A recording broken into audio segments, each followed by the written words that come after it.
All right, today is Wednesday, October 16th, 2024. I'm going to read to you Erik Dolson's column in the Port Townsend Leader called What Makes News Worthy.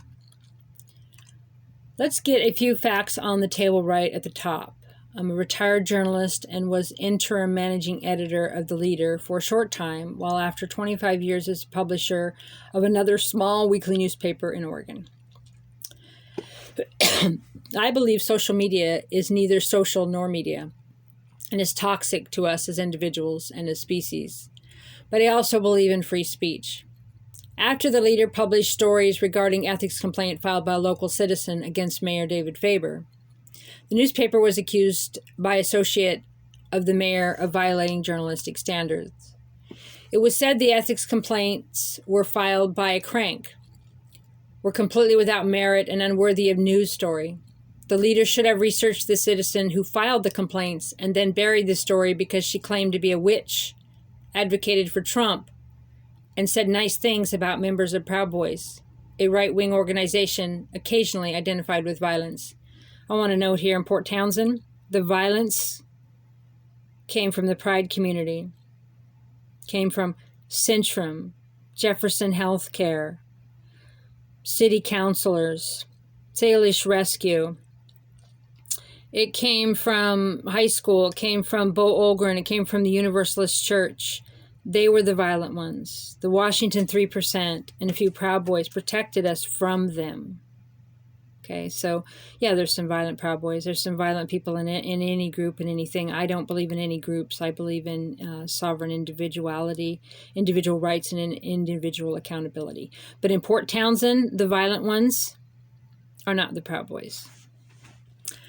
Okay, so the Leader published these opinions, but an officially filed 6-element ethics complaint against our mayor is news. It is not the role of the newspaper to prejudge an official complaint, nor the person making that complaint. That job belongs to the legal process, in this case, a hearing officer measuring ascertainable facts against existing law. I just want to make a note here, folks, that he's right in essence, but I want you, the public, to know that the hearing officer is not going to help you. Don't file an ethics complaint. File a lawsuit. All they can do is refer back to city council, their co-conspirators, and their co-conspirators are not going to do anything about it. So and the ethics complaint process will look at zoning, it'll look at money stuff, perhaps open meeting laws, but all the other ethics codes that are violated, the city ethics code is completely worthless. Look at my complaint against Libby Winstrom. She violated every one of them. They violate them every day with, using social media.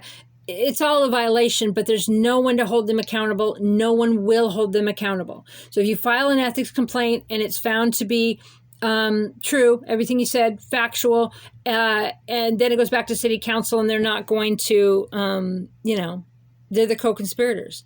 So at this point today, October 16, 2024, the ethics complaint process is completely worthless. I did it 6 months with Libby Winstrom. She absolutely was given special privilege by the police, but she didn't ask for it. She absolutely violated all the ethics codes. It doesn't matter, okay? You have to sue them in order to get these issues out because the ethics complaint process doesn't work. And when Brent Shirley complained, he didn't go through Phil. He went to the city council. They didn't care. They brought him in and interrogated him to out 12 whistleblowers. Now, in the real world, there's state and federal laws. Whistleblowers have rights. But in Port Townsend, they brought Brent Shirley in to interrogate him to see who the whistleblowers were so they could retaliate against them. Okay, this is what you're up against. So let's continue. Okay, should the paper have waited until the hearing officer made a determination before publishing a story? No, there is value in timelessness and in public knowledge during the process. Yeah, because the public gets to learn how it goes. Since the debate over what should and should not be published began, the hearing officer has found 4 of the 6 complaints against the mayor were without adequate substance. Right, but 100% factual. Mayor did those. But Phil can't do anything about it unless it's quasi-judicial. There's just different process. But was the things I said about the mayor true? Yeah. Did I provide the facts? Yeah. Does it affect you, your tax dollars? Yeah. Whether you get assaulted in the street, whether you have human rights or constitutional rights in Port Townsend? Yeah. Okay. The survival of 2 complaints does not mean an ethics violation occurred. It did, though, right? But like I said, when you read the city, go ahead, check it out. The city PTMC or whatever ethics code, they violate dang near all of them. And there's no accountability, and there's nothing you can do about it. Don't waste your breath filing an ethics complaint. That does nothing either. Don't waste your breath going to city council like Brent Shirley did. That does nothing either. The only thing you can do is take them to court. And if you get Walker, Remsen, Forbes, it's going to be corrupt. If you get Mack, it might be constitutional based in law, but if you get the others, just have to appeal to a higher court and a higher court. So, it's just not worth your breath any other way. I know it's going to cost you to sue them, but it is, there's no reason, and they're going to just terrorize you. I don't have kids, so they can't take my kids. I don't have a job that's dependent on them, so otherwise they'd retaliate, do anything they could against me, and that's what they'll do against you. Guaranteed. Okay, the newspaper reported on the next phase. And if the 2 remaining complaints are dismissed, it will be the job of the newspapers to publish that news, preferably above the fold. Yeah, they will be dismissed. Well, I just dismissed one. But the zoning stuff is true. They did do that. Look at the laws. But city council will protect them. You have to take it to Superior Court if you want to stop them from rezoning the golf course. Spot zoning is illegal, but only temporarily illegal. It's only illegal to the point until city council enacts the comprehensive plan, the GMA. There's other stuff they can do to then make it legal in the future to spot zone the golf course. But that's up to you to watch. I'm just shedding light on it all. But everything I said was true. And dismissing the Lawrence Street thing, dismissing pattern in history, what he did, money laundering with Homeward Bound, it's all right there. All the proofs in the ethics complaint for you to look at yourself. And they'll keep doing it over and over. And they'll keep getting in big money. Port Townsend gets big money in grants and taxes and lodging tax and sales tax, and they use it for their own agenda. It's a serious ideology conflict of interest. And it's only a certain small hive mind. It's not for liberals they don't like. It's not for conservatives. It's not for people like me who don't have a party. It's only for them. All I can do is shed the light on this. Okay. It is an increasingly common argument from left and right that disinformation or misinformation or yellow journalism or fake news from the lamestream media should be repressed. But if this happens, a cornerstone of democracy would be lost. That danger was recognized by those who founded this country. Thomas Jefferson defended the marketplace of ideas. We have the First Amendment, and freedom of information is a guarantee within our contract with government. Newspaper and TV and now social media are how that free speech is conveyed. Yeah, and if you want to know why you got, high court free speech rights, check out Obsidian Finance Group versus Crystal Cox, and don't listen to Faber and Libby Widstrom, because they're like, okay, I'll leave it there. I digress. Okay. On Facebook, the mayor accused the leader of yellow journalism, an old phrase accusing journalists of sensationalizing for the purpose of selling newspapers. Again, I've said this in my last video. I want you folks to know that the Port Townsend leader did not do it to sell newspapers. Think. The Pride community, the Universalist Church, Jefferson Healthcare, the Rose Theater, all the prominent businesses, all the downtown businesses, Dove House, Centrum, all the businesses at Fort Worden, all the city councilors. The Port Townsend leader posts that article. They stand to lose all those ad dollars, all of that support. Okay, so 90% of the community they're going to lose financially. And then yet Faber's accusing them of doing it like to sell papers, right? Think for yourself. It was the opposite of that. Okay, so interesting that the post on social media was about standards of journalism. While everyone knows there are no such standards about what is posted on Facebook. or X. Social media amplifies points of view or chaos, nonsense, or the truth depending on one's point of view. It's designed to maximize our engagement, which means keeping readers in a heightened state of reactivity. Outrage is cultivated through exaggeration, lies, theatrics, alternative facts, etc. But social media is still a mechanism for spreading speech, and for that reason must be allowed to have its own impact.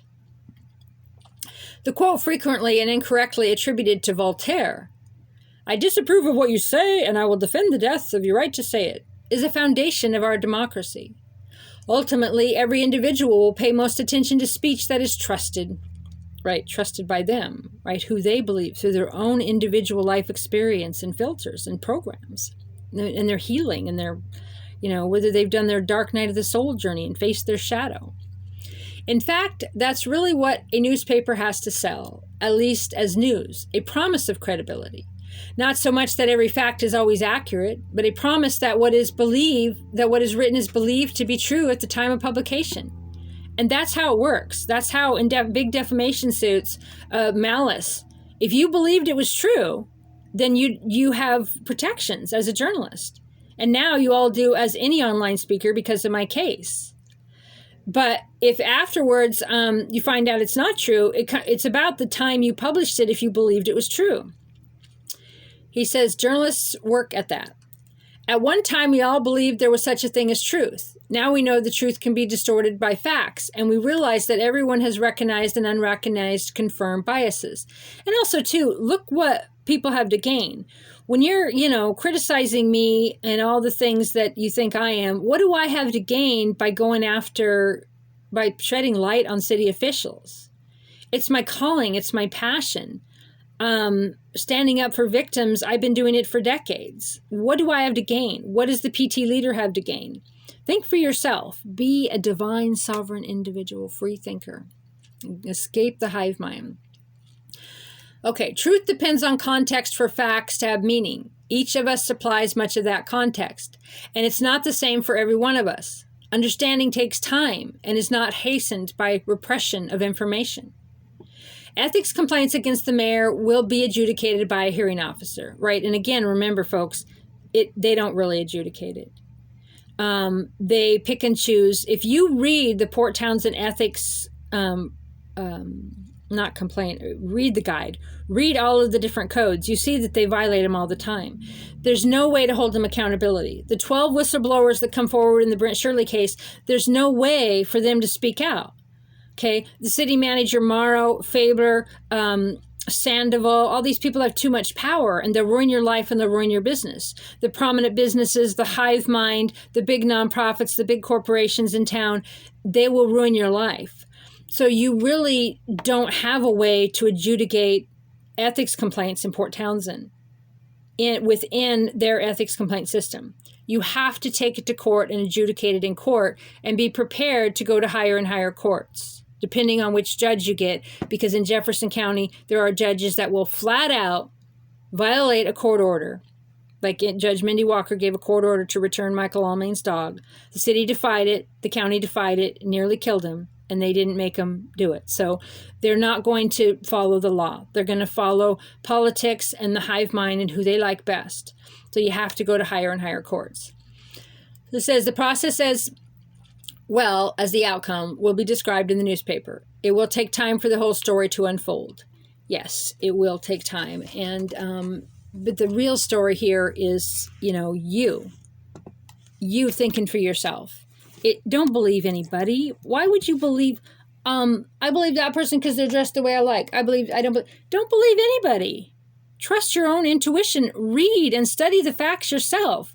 And in the ethics complaint, read it and look at the links. Or go, well, it's just the complaint. Well, just assume the complaint. I've committed every crime you've ever thought of. Okay, I rob old ladies. I've been in prison for murder. I've embezzled money from big corporations. I've stole bikes. I ran a big drug ring. Okay, all that. Just assume all that. But then look at the ethics complaint and read it and see if any of that stuff is true, because it affects you. It doesn't affect me. This is just my calling. Peace and love to you all.